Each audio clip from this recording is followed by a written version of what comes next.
So in problem number 3, the big issue was just not recognizing that you had to use cylinders here and not cross-sectional slices. So let's think about why that is.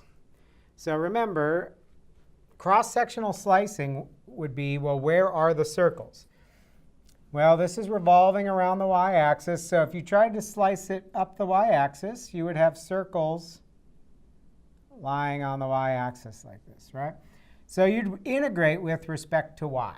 So if you were trying to do cross-sections, you would be attempting to write an integral where you express the cross-sectional area in terms of y and integrate with respect to y. Well, your radius, if you did slice it like this, I'll just draw it on there. The outer radius would be OK. That's horribly lopsided, but I'll try and fix that. So this radius is fixed at 3. That wouldn't be too bad. But that inner radius is being determined by this thing. It's not a function of y, right?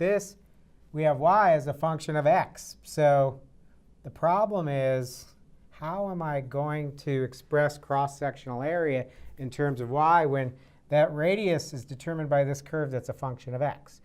Well, in the very simple cases, you could try to invert this equation. But you're not going to be able to do that. If you look closely at the picture, it's not even a function, right? It would fail right up in here. It would fail a horizontal line test.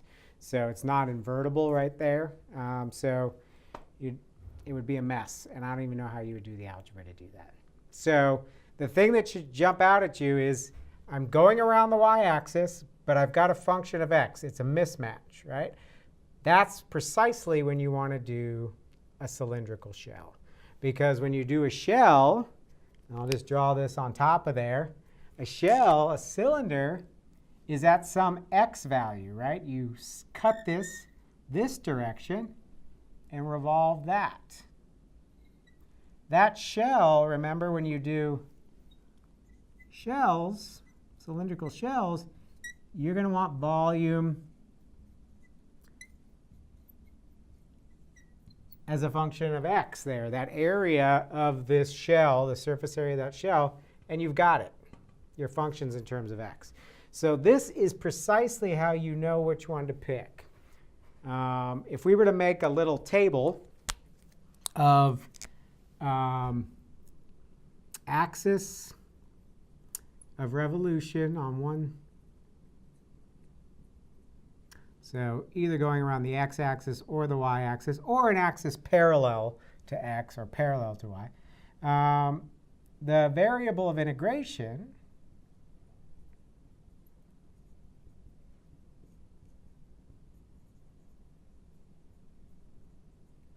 put x, y. If you're going around the x-axis, the variable of integration is x for cross-sections. They match in cross-sections. If you're going around y, integration is y for cross-sections. Cross-sections. So they match, right? It's either variable of x around the x-axis, variable of y around the y-axis. When they're mismatched, that's when you want to do cylindrical shells.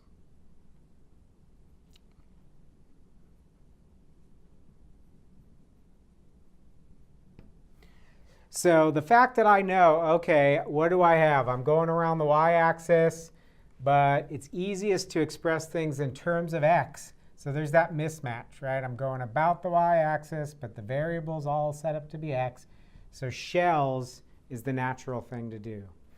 Now, again, for some very simple functions, you might be able to invert it, and then you have the option of kind of going either way. But this is the whole reason we have two methods, because everything is covered by either cross-sections or cylindrical shells.